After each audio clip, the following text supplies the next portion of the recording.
Hi friends and followers, ఎలా ఉన్నారు? మనమంతా సంతోషంగా ఆరోగ్యంగా ఉండాలని, ఆ శంకు చక్రధరుని చల్లని చూపులు మన అందరిపైన ఉండాలని, మనం చేసే ప్రతి పనిలోనూ ఆ సాయినాథుడి కరుణా కటాక్షాలు, దివ్యానుగ్రహం మనకు ఎల్లప్పుడూ తోడుగా ఉండాలని మీ అందరి తరపున నేను కూడా బాబా గారిని కోరుకుంటున్నాను. ఫ్రెండ్స్, మన ఛానల్ ఎవరైనా ఫస్ట్ టైం చూస్తుంటే సబ్స్క్రైబ్ చేసుకొని ఒక లైక్ ఇవ్వండి. దానివలన మన సాయినాథుని వీడియోస్ సమస్యల్లో ఉన్న మరికొంతమంది సాయి బంధువులకు చేరతాయి. బాబాగారు మనతో చెప్పే ఆ దివ్య వాక్కులను వినటం వలన బాబాగారి దివ్య అనుగ్రహంతో పాటు మనసుకు సంతోషము, మనం కోరుకున్నవి నెరవేరతాయి అనే ఆనందంతో పాటు బాబాగారు మన కష్టకాలంలో మనతో పాటే ఉన్నారు అనే నమ్మకం కూడా కలుగుతుంది. ప్రతిరోజులాగా ఈరోజు కూడా మన సాయి తండ్రి ఒక గొప్ప గురు ఉపదేశాన్ని, గురు మార్గాన్ని మనకు చూపిస్తున్నారు. బాబాగారి మాటలను వింటూ ఎంతో భక్తితో ప్రతినిత్యము బాబాగారిని పూజించే ప్రతి ఒక్కరితోనూ ఎప్పుడూ కూడా బాబాగారు తోడుగానే ఉంటారు, మనతోనే ఉంటారు. మనల్ని అడుగడుగున కాపాడుతూ మనతో బాబాగారు ఉన్నాను అని మనకు కళ్ళకు కట్టినట్టుగా ఎన్నో రుజువులను బాబాగారు చూపిస్తూనే ఉంటారు. ఈరోజు బాబాగారు మనతో చెప్పే ఆ సద్గురు సందేశాన్ని ఈ గురువారం రోజు ఆ సాయి తండ్రి అనుగ్రహంతో గురు వాక్కుల ద్వారానే విని తెలుసుకుందాం. బాబాగారు మనతో చెప్తున్నారు, తల్లి, నువ్వు ఆనందంగా జీవించేందుకు కావలసిన ఒక చక్కని మాటను నీతో చెప్పబోతున్నాను. శ్రద్ధగా ఆలకించు. బిడ్డ, నువ్వు సమస్యలు లేని జీవితం కోసం ఎప్పుడూ ఎదురు చూస్తూ ఉంటావు. అయితే నువ్వు కోరుకున్నట్లుగా సమస్యలు లేనివారు అంటూ ఎవ్వరూ భూమి మీద ఉండరు. భూమి మీద బ్రతికే ప్రతి వారు కూడా ఏదో ఒక సమస్యను ఎదుర్కొంటూనే ఉంటారు. తల్లి, మరొక ముఖ్యమైన విషయం ఏమిటి అంటే, ఏ సమస్య అయినా ఏదో ఒక సమయానికి తప్పక తీరిపోతుంది. కానీ సమస్యను తలుచుకుంటూ భయపడుతూ ఎవ్వరూ సంతోషంగా జీవించలేరు తల్లి. భయం వలన మొదట నీకు నీ మనసులో ఉన్న ఆనందం తొలగిపోతుంది. నీ కళ్ళ ముందు ఉన్న చిన్న చిన్న సంతోషాలు కూడా ఆవిరైపోతాయి. అలాగే మనస్ఫూర్తిగా ఏ పని కూడా చెయ్యలేవు. క్రమంగా నీ జీవితం పైన నీకు విసుగు, చిరాకు కలుగుతుంది. ఎంతో విసిగిపోయి సహాయం కోరి నువ్వు నా వైపు చూస్తున్నావు కదా. అందుకే తల్లి, ఎట్టి పరిస్థితుల్లోనూ ఎప్పుడూ నిన్ను ఒంటరిగా నేను విడిచిపెట్టను. నిన్ను రక్షించే మార్గాన్ని నేను ఎల్లప్పుడూ నీకు సిద్ధంగానే ఉంచుతాను. ఎందుకంటే తల్లి, నువ్వు భయం లేకుండా స్వేచ్ఛగా సంతోషంగా జీవించటమే నీ తండ్రిగా నేను నీ నుండి కోరుకుంటున్నాను. కనుకనే ఇప్పుడు కూడా నీ సమస్య తీరేందుకు అద్భుతమైన మార్గాన్ని నేను నీ కోసం సిద్ధం చేశాను. త్వరలోనే నీలోని భయం పోయి నువ్వు కోరుకున్నట్లుగా ఆనందంగా జీవించగలవు తల్లి అని ఈరోజు బాబాగారు ఒక గొప్ప అద్భుతమైన సందేశాన్ని మనకు అనుగ్రహిస్తున్నారు. సాధారణంగా మనం జీవితంలో ఆనందంగా సంతోషంగా జీవించాలి అంటే ఎన్నో అవసరం ఉంటాయి. వాటి అన్నిటితో పాటు మన జీవితానికి స్వేచ్ఛ కూడా ఎంతో అవసరం. భయంగా బ్రతుకుతూ ఉంటే మనకు ఎన్ని ఉన్నా, ఎంత సంపద ఉన్నా సంతోషం అనేది ఉండదు. ఆ విషయాన్నే ఈరోజు బాబాగారు ఒక గొప్ప సందేశం ద్వారా మనతో చెబుతున్నారు. బాబాగారు మనల్ని అనుగ్రహించి చెప్పిన ఈ మాటల్లోని పరమార్థాన్ని, సత్యాన్ని ఒక చక్కని కథ రూపంలో ఆ తండ్రి అనుగ్రహంతో బాబాగారి దివ్య వాక్కుల ద్వారానే తెలుసుకుందాం. పూర్వం కొండపాడు అనే గ్రామంలో సుబ్బయ్య అనే ఒక రైతు నివసిస్తుండేవాడు. సుబ్బయ్య కొడుకు రామయ్య ఉత్త అమాయకుడు. అతని చిన్నతనంలోనే తల్లి కూడా చనిపోతుంది. సుబ్బయ్య ఎంతో జాగ్రత్తగా రామయ్యను పెంచుకు వస్తాడు. సుబ్బయ్య మాత్రం చాలా తెలివైనవాడు, కానీ రామయ్య మాత్రం అమాయకుడు. సుబ్బయ్యకు 1 ఎకరం భూమి ఉంటుంది. ఆ భూమిని సాగు చేసుకుంటూ తన మేనకోడలైన సుగుణకే రామయ్యను ఇచ్చి వివాహం చేస్తాడు. అయితే రామయ్యకు మాత్రం ఏ పని చెప్పినా ఒళ్ళు దాచుకోకుండా జాగ్రత్తగా ఆ పనులను చేసుకొచ్చేవాడు. అమాయకుడైన మంచివాడు అవ్వడంతో కొడుకు ఏ పని చెప్పినా చేసేవాడని, అతను చెప్పిన పనులు చేసే బుద్ధి లక్షణాలు ఉన్నాయని సుబ్బయ్య తన కొడుకుని చూసుకుని ఎంతో సంతోషపడేవాడు. ఒకరోజు సుబ్బయ్యకు ఒంట్లో బాగుండదు. అయితే పొలానికి వెళ్ళాలి, దగ్గర ఉండి పొలమంతా కూడా బాగు చేయించాలి, ఆ పనులన్నీ అలాగే ఉన్నాయి, ఎవరి వల్ల అవుతుంది అని తండ్రి ఎలాగోలాగో పొలంకి వెళ్ళాలని అనుకుంటాడు. అయితే రామయ్య మాత్రం తనకు ఒంట్లో బాగోలేదు కాబట్టి తండ్రిని ఇంట్లోనే ఉండమని, అతను వెళ్ళి పొలం పనులు చూసుకుంటానని తండ్రితో చెప్తాడు. అందుకు రామయ్య నీవక్కడి వల్ల కాదని, నేను దగ్గర ఉంటే అన్ని పనులు తొందరగా అయిపోతాయని చెప్తాడు. అయితే కోడలు కూడా నీకు ఆరోగ్యం బాగోలేదు కాబట్టి 1-2 రోజులు ఆగి వెళ్ళమని మామగారితో చెప్పి భర్తని వెళ్ళి పొలమంతా కూడా దగ్గర ఉండి శుభ్రం చేయించమని అతనికి చద్దిని కట్టి ఇచ్చి పంపిస్తుంది. అయితే ఆ రోజు కూలి వాళ్ళు కూడా ఎవరూ రాకపోవడంతో రామయ్య ఒక్కడే పొలమంతా కూడా శుభ్రం చేస్తుంటాడు. మధ్యాహ్నానికి ఒక చెట్టు కింద కూర్చొని ఇంటి నుంచి తెచ్చిన చద్ది తింటూ ఉంటాడు. అయితే ఆ గ్రామాలకు దగ్గరలో ఒక సముద్రం ఉంటుంది. రామయ్య భోజనం చేసే దగ్గరకు 1-2 రాక్షసులు వచ్చి అతని ఎదురుగా నిలబడి మా సముద్రపు రాజు నిన్ను రమ్మనమంటున్నారు అని అతనితో చెప్తాడు. రామయ్య ఆ మాటలు వింటూ సముద్రపు రాజు నన్నెందుకు రమ్మనమంటున్నాడు అని అడుగుతాడు. మానవులతో అతనికి పని పడింది, అది కూడా తెలివి కలిగిన వాళ్ళ వలనే ఆ పని అవుతుందంట. మేము ఎంతోమందిని విచారించాము, నువ్వు చాలా తెలివైన వాడివని అందరూ చెప్తున్నారు, అందుకే నిన్ను మా వెంట తీసుకువెళతాము, రమ్మనమని అడుగుతారు. అయితే రామయ్య మాత్రం నాకు అన్ని తెలివితేటలు లేవు, మా నాన్న నాకంటే కూడా చాలా తెలివైనవాడు, ఎందుకంటే సముద్రము రాజు చాలా అందంగా ఉంటాడని, అతని దగ్గర ఉండేవాళ్ళు కూడా దేవతల వలె చాలా అందంగా ఉంటారని విన్నాను, కానీ మీరు చూసేందుకు అలా లేరు ఏమిటని అడుగుతాడు. అందుకు వాళ్ళు మేము ఒక తెలివైన వ్యక్తి కోసం ఎన్నో గ్రామాలు తిరిగి ఇలా ఈ విధంగా నల్లటి ఆకారాలుగా రాక్షసుల రూపంలో కనపడుతున్నాం, కానీ మేము దేవతలమే, నీకు నమ్మకం కలగాలంటే నువ్వు నీ తండ్రి ఇద్దరూ కూడా మా వెంట వచ్చి మా రాజును చూస్తే మీకే అర్థమవుతుందని చెప్తారు. వాళ్ళ మాటలు నమ్మిన రామయ్య నేను నా తండ్రిని తీసుకొని వచ్చేవాడినే, కానీ నా తండ్రి ఇప్పుడు ఇక్కడ లేడు, అతను ఇంటి దగ్గర ఉన్నాడు, అతనిని తీసుకొని రావాలి, మీరు మా కోసం ఎదురు చూస్తానంటే తీసుకువస్తానని చెప్తాడు.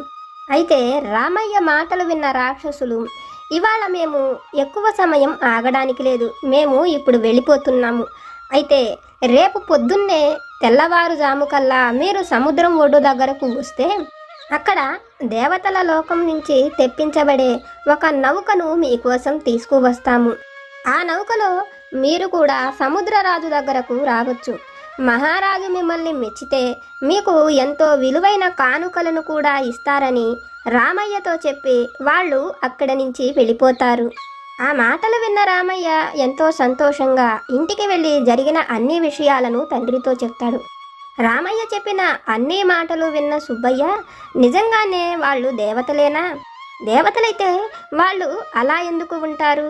వాళ్లకు ఈ ఎండ కానీ ఈ నీరు కానీ ఈ గాలి కానీ వాళ్ళను ఏమీ చెయ్యలేదు కదా, నువ్వు చెప్పిన మాటలు నిజమేనా, నమ్మచ్చా అని రామయ్యను అడుగుతాడు.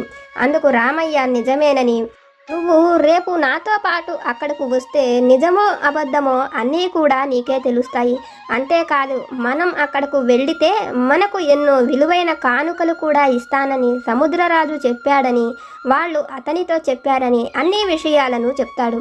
కొడుకు మాటలు విన్న రామయ్య నాకు అంత దూరం రావడానికి ఇబ్బంది ఏమీ లేదు, కానీ నేను అక్కడ దాకా నడవలేను, నాకు దారి తగ్గించే మార్గం ఏదన్నా ఉంటే చెప్పు, అప్పుడు వస్తానని చెప్తాడు.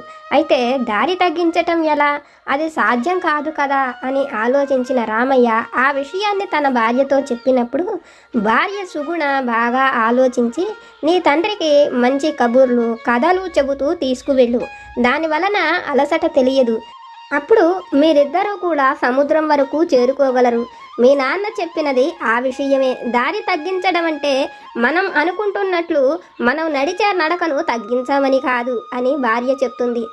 తన తండ్రి మాటల్లోని అర్థాన్ని గ్రహించి చెప్పిన సుగుణను రామయ్య ఎంతో సంతోషంగా మెచ్చుకుంటాడు. తనకు తెలివైన భార్య దొరికిందని ఆనందపడతాడు. సుగుణ చెప్పినట్లుగానే పొద్దున్నే ఇద్దరు మంచి మంచి కబుర్లు కథలు చెప్పుకుంటూ సముద్రం వరకు నడిచి వెళతారు. సముద్రం ఒడ్డున వాళ్ళు వచ్చేటప్పటికి ఒక పాత నల్లటి మసిపట్టిన నౌక నిలబడి ఉంటుంది. ఆ నౌక లోపల నుంచి ఇద్దరు రాక్షసులు లేచి రావటం చూసిన సుబ్బయ్య, మనం అనవసరంగా రాక్షసుల చేతికి చిక్కాము కదా, వీడికి రాక్షసులకు దేవతలకు తేడా తెలియటం లేదు, ఇప్పుడు ఈ క్షణమే వీళ్ళ చేతుల్లో నుంచి తప్పించుకోవాలని ప్రయత్నించటం మన ప్రాణాలకు అంత మంచిది కాదని ఆలోచించిన సుబ్బయ్య ఆ నౌకను చూస్తూ, ఈ నౌక ఏమిటి ఇంత పాడుబడినదిలాగా ఉంది, దేవతల నౌక ఈ విధంగా ఉంటుందా అని అడుగుతాడు. అందుకు వాళ్ళు, ఇది ఎప్పుడో పాతకాలపు నాటి నౌక అని, కానీ వాళ్ళ దగ్గర ఉన్న నౌకలన్నిటిలోనూ చాలా తొందరగా వేగంగా ప్రయాణించగలిగే నౌక ఇదే కాబట్టి వాళ్ళ దేవతల రాజు ఇది ఇచ్చి పంపాడని, వాళ్లను మాట్లాడకుండా ఆ నౌకలోకి ఎక్కమని ఇద్దరినీ కూడా ఆ నౌకలోకి ఎక్కిస్తారు. వాళ్ళు ఆ నౌకలో ఏమీ మాట్లాడకుండా కూర్చుంటారు. సముద్రం మీద చాలా దూరం ప్రయాణం చేసిన తర్వాత ఒక నిర్జన ప్రదేశమైన దీవి లాంటి దానిలోకి వెళతారు. అక్కడ ఒక చెట్టు పుట్ట ఏమీ ఉండవు. ఆ దీవిలో కొంత దూరం నడిచిన తరువాత వాళ్ళు ఒక పాడుపడిన రాక్షస కోటలోకి వెళతారు. అక్కడ రాక్షసుల నాయకుడు వాళ్లను చూస్తూనే, మీరు ఒక గొప్ప మంచి పనిని చేశారు, మన కోసం ఒక ఇద్దరు మానవులను తీసుకువచ్చారు అంటూ రామయ్యను సుబ్బయ్యను ఇద్దరిని దగ్గరకు పిలిచి, మాకు మానవులకు ఎన్నో ఆహార పదార్థాలు వండటం తెలుసు, మేము మంచి ఆహారం తిని చాలా రోజులు అయింది, కాబట్టి మీరిద్దరూ కూడా ఇక్కడ ఉండి మాకు కావాల్సినంత కాలము కూడా మంచి ఆహార పదార్థాలను వండి పెట్టమని చెప్తాడు. ఆ మాటలు వింటూనే సుబ్బయ్యకు జరుగుతున్నది మొత్తము కూడా అర్థమైపోతుంది. రాక్షసరాజు వాళ్లను ఇంకా తిరిగి పంపించడని, వాళ్లను జీవితమంతా కూడా అక్కడే ఉంచేందుకు తీసుకువచ్చాడని, అలా వాళ్ళు చెప్పినట్లు వినకపోతే వీళ్ళ ప్రాణాలు తీసేందుకు కూడా వెనకాడరని అర్థమైన సుబ్బయ్య ఏం చేసి బయటపడాలా అని ఆలోచిస్తుంటాడు. అయితే ఆ మాటలన్నీ వింటున్న రామయ్యకు కూడా వాళ్ళు బయటకు పంపించరని అర్థమయ్యి జరగబోయేది ఏమిటోనని ముందుగానే బాధపడి భయపడుతూ ఉంటాడు. సుబ్బయ్య మాత్రం ధైర్యంగా రామయ్యకు ధైర్యాన్ని చెప్తూ, నువ్వు ఏమాత్రము భయపడకు, మనం బయటకు వెళ్లేందుకు దైవం మనకు ఏదో ఒక మార్గం చూపిస్తుంది, నన్ను ప్రశాంతంగా కొంతసేపు ఆలోచించనివ్వమంటాడు. ఈలోపు రాక్షసుల రాజు సుబ్బయ్య దగ్గరకు వచ్చి, మీరు ఎక్కడ వంట చెయ్యాలో, ఎందులో వంట చెయ్యాలో అవన్నీ కూడా మా సైనికులు చూపిస్తారని ఒక ఇద్దరి రాక్షసులను వాళ్లకు ఇచ్చి వాళ్ళ వెమ్మట పంపిస్తారు. వాళ్ళు ఒక పెద్ద గుండిగ దగ్గరకు రామయ్యను సుబ్బయ్యను తీసుకువెళ్ళి నిలబెట్టి, ఈ గుండిగలో మాకు ఆహార పదార్థాలు వండివ్వాలని చెప్తాడు. ఆ గుండిగను చూస్తూనే రామయ్య, ఈ గుండిగ ఆకాశమంత ఎత్తుంది, దీనిలో మనం ఎలా వంట చెయ్యాలని బాధపడుతుంటాడు. సుబ్బయ్య మాత్రం ధైర్యంగా, మాకు ఈ గుండిగలో వంట చేసేందుకు ఏ సమస్య లేదు, అయితే మాకు కొన్ని కట్టెలు కావాలి, అవి ఇస్తే వంట చేస్తామని అడుగుతాడు. అందుకు వాళ్లతో పాటు వచ్చిన రాక్షసులు, ఇక్కడ ఒక్క చెట్టు చేమ కూడా లేదు, మీరు అడిగినట్లు మేము కట్టెలు ఎక్కడి నుంచి తేగలం అని చెప్పానని అంటాడు. అందుకు భూమి మీద ఎన్నో చెట్లు ఉన్నాయి, మీరు చూశారు కదా, అక్కడ నుంచి కట్టెల్ని తెచ్చిస్తే మీరు అడిగినట్లుగా మేము చక్కగా వంట చేసి పెడతాము, మీ రాక్షసరాజును పిలవండి, ఏ కట్టెలు కావాలో అతనికే చెప్తాము అని సుబ్బయ్య అక్కడ ఉండే రాక్షస సైనికులకు చెప్తారు. సుబ్బయ్య ఏమి చెప్పాడో ఆ విధంగానే వాళ్ళు వెళ్ళి రాక్షసరాజుతో చెప్తారు. రాక్షసరాజు వచ్చి సుబ్బయ్యను చూస్తూ, మీకు ఏ కట్టెలు కావాలో అవి ఎక్కడ దొరుకుతాయో చెప్తే మా సైనికులను పంపించి తెప్పిస్తానని చెప్తాడు. అందుకు సుబ్బయ్య, మీ సైనికులను పంపించి 8 రకాల కట్టెలను తెప్పించండి, అవి మోదుగ, మర్రి, రావి, వేప, మామిడి, ఇటువంటి 8 రకాల కట్టెలు కావాలి. వాటితో పాటు ఒక ఇనప ముక్క, ఒక ఇత్తడి చెక్క, ఈ గంగాళాన్ని నిలబెట్టేందుకు 8 చలువరాతి రాళ్ళు, ఎలిగించేందుకు 2 చెకుముకి రాళ్ళు, వాటన్నిటితో పాటు కొంచెం బూరుగ దూది, వీటన్నిటినీ తీసుకువస్తే మీరు అడిగిన ఆహార పదార్థాలను వండి పెడతామని చెప్తాడు. అందుకు రాక్షసరాజు తన సైనికులను వెళ్ళి వాటిని తెమ్మని చెప్తాడు. వాళ్ళు అవి ఎలాగుంటాయో, అవి ఏమిటో మాకు ఏమీ తెలియదు కదా, మేము ఎలా తేగలమని అడుగుతారు. ఆ మాటలు విన్న రాక్షసరాజు, నిజమే కదా, ఇవి ఏమిటో నాకు కూడా తెలియదు, ఇంకా నా సైనికులకి ఎలా తెలుస్తుంది, వాళ్ళు ఎలా తెస్తారని సుబ్బయ్యను అడుగుతాడు. ఆ మాటలు విన్న సుబ్బయ్య, అలా అయితే ఇవి తెచ్చేందుకు మరొక ఉపాయం ఉంది. అయితే అది నీ సైనికులు ఒక్కరి వల్లే కాదు, నీ సైనికులతో పాటు నీ కొడుకులిద్దరు కూడా వెళ్ళవలసి ఉంటుంది. మీకు కావలసిన వస్తువులన్నీ నా కోడలికి బాగా తెలుసు. ఆమె దగ్గరకు వెళ్ళి, మేము సముద్రరాజు కొడుకులమని, మేము పలానా వస్తువుల కోసం వచ్చాము, మీ మామ సుబ్బయ్య పంపించాడని చెప్పమనండి. ఆమె వెంటనే వీళ్లకు కావాల్సినవన్నీ కూడా ఏర్పాటు చేస్తుంది. ఆమె ఇచ్చినవన్నీ ఇక్కడికి తెమ్మనమనండి అని చెప్తాడు.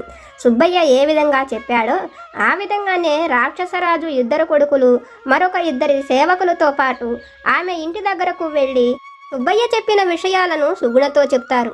సుగుణ వాళ్ళ ఆకారాలను చూస్తూ వాళ్ళు చెప్పిన మాటలు విన్న క్షణమే వాళ్ళు అపాయంలో ఉన్నారని, వాళ్ళు వెళ్ళింది సముద్రరాజు దగ్గరకు కాదని రాక్షసరాజు దగ్గరకని అర్థం చేసుకున్న సుగుణ, అవి అన్నీ కూడా మా ఇంట్లోని చీకటి కొట్లో చాలా ఉన్నాయి, మీరిద్దరూ నా వెంట వస్తే మీకేమేమి కావాలో అవన్నీ కూడా ఇచ్చి పంపిస్తానని సుగుణ రాక్షసరాజు కొడుకులిద్దరికీ చెప్పి వచ్చిన సేవకులిద్దరిని బయటే ఉండమని వాళ్ళిద్దరిని లోపలకు తీసుకువెళ్ళి చీకటి గదిలోకి పంపిస్తుంది. ఆ గదికి తాళం వేసి ఆ తాళాన్ని తను దాచిపెట్టేసి బయటకు వచ్చి రాక్షసరాజు కొడుకులతో పాటు వచ్చిన సేవకులతో, మీ రాక్షసరాజు కొడుకులిద్దరూ కూడా నేను ఎంత చెప్పినా వినిపించుకోకుండా చీకటి కొట్లలో చివరి వరకు వెళ్ళిపోయినారు. వాళ్ళు ఏ గదుల్లో ఇరుక్కుపోయినారో కూడా నాకు అర్థం కావటం లేదు. ఆ గదుల తాళాలన్నీ మా మామగారికి కొన్ని, మా ఆయనకి కొన్ని తెలుసు. వాళ్ళు ఏ గదిలో ఉన్నారో కూడా కనిపెట్టడం కష్టంగా ఉంది. మీరు వెళ్ళి మీ రాక్షసరాజుకు ఈ విషయాన్ని జాగ్రత్తగా చెప్పి వాళ్ళిద్దరినీ ఇక్కడికి తీసుకువస్తే వాళ్ళిద్దరూ ఆ తాళాలను వెతికి మీ రాక్షసరాజు కొడుకులు ఇద్దరినీ కూడా బయటకు తెస్తారు. ఎక్కువసేపు వాళ్ళు ఆ చీకటి గదుల్లోనే ఉండటం వాళ్లకు కూడా మంచిది కాదు. కాబట్టి తొందరగా మీరు వెళ్ళి ఈ విషయాన్ని మీ రాక్షసరాజుతో చెప్పమని సుగుణ వాళ్ళతో చెప్తుంది. సుగుణ ఏ మాటలైతే చెప్పిందో ఆ మాటలను ఆ ఇద్దరు సేవకులు వచ్చి రాక్షసరాజుతో చెప్తారు. అయితే రాక్షసరాజుకు కూడా పుత్ర వ్యామోహం అనేది ఉండడంతో సుగుణ చెప్పిన మాటల్లోని నిజమెంత అనేది కొంచెం కూడా ఆలోచించుకోకుండా వస్తున్న ఆవేశాన్ని అణిచిపెట్టుకొని వాళ్ళ ఇద్దరిని కూడా ఆ క్షణమే అక్కడి నుంచి పంపించేందుకు ఏర్పాట్లు చేస్తాడు. అయితే సుబ్బయ్య మాత్రం చాలా తెలివిగా, మేము ఇక్కడి నుంచి వెళ్ళినా కూడా ఆ గది తలుపులు తీయడం చాలా కష్టం, ఎందుకంటే ఆ గది తలుపులు మా తాత ముత్తాతల రోజుల్లోనే వాటి తాళం చెవులు పోయినాయి, అవి కూడా బంగారపు తాళం చెవులతో అయితేనే తీయగలం, నా దగ్గర అంత బంగారం లేదు. ఆ తాళం చెవులు చేయడానికి 2 మణుగుల బంగారము, ఆ చెవులను తయారు చేసేందుకు 2 వజ్రాలు కూడా అవసరమని చెప్తాడు.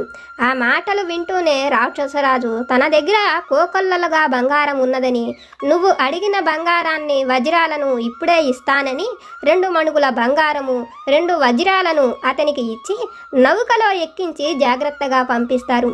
సుబ్బయ్య ఇంటికి వచ్చిన తరువాత ఆ రాక్షసరాజు కొడుకులిద్దరినీ కూడా బయటకు విడిచిపెట్టి వాళ్లతో పాటు వచ్చిన రాక్షసులకు ఆ రాక్షసరాజు కుమారులను అప్పగించి పంపించేస్తాడు. ఆ బంగారంతో ఒక మంచి ఇంటిని, కొంత భూమిని కొని సుబ్బయ్య అతని కుటుంబము ఎంతో ఆనందంగా జీవిస్తుంటారు.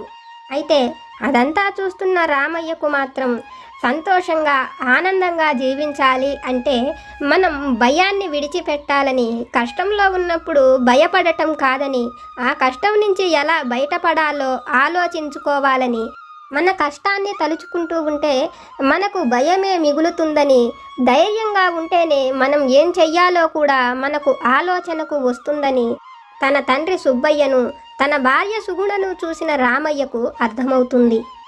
తల్లి, ఇది విన్న నీకు నేనేమి చెప్పాలనుకుంటున్నానో అర్థమైంది కదా. నువ్వు కోరుకునే ఆనందాన్ని, సంతోషాన్ని పొందడానికి నువ్వు నీ ముందు ఉన్న సమస్యల్ని చూసి బాధపడుతూ వాటినే తలచుకుంటూ ఉంటే నీకు నీలోని ధైర్యం పోయి భయం మాత్రమే మిగులుతుంది. తల్లి, నీకు తోడుగా నేను ఉన్నాను అనే నమ్మకంతో ఉండు. నీ ముందు ఉండే చిన్న చిన్న సంతోషాలను, ఆనందాలను నీ నుంచి దూరం చేసుకోకు.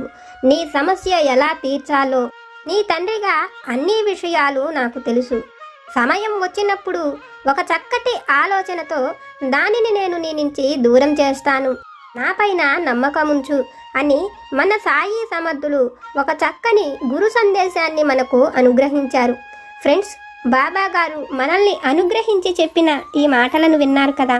బాబా గారి వాక్కుల ద్వారా మనం తెలుసుకున్న ఈ విషయాలు కనుక మీకు నచ్చితే లైక్ చేయండి, షేర్ చేయండి. మీకేమైనా సమస్యలు కనుక ఉంటే వాటిని నాకు కామెంట్ సెక్షన్లో పెట్టండి. నేను పూజ చేసుకునేటప్పుడు మనందరి సమస్యలు తీరాలని, మన అందరి కోరికలు నెరవేరాలని మీ అందరి తరపున నేను కూడా బాబా గారిని కోరుకుంటాను. నాకు తెలిసిన పరిష్కారాలను కూడా చెప్తాను. జై సమర్థ సద్గురు సాయినాథ్ మహారాజ్ की जय।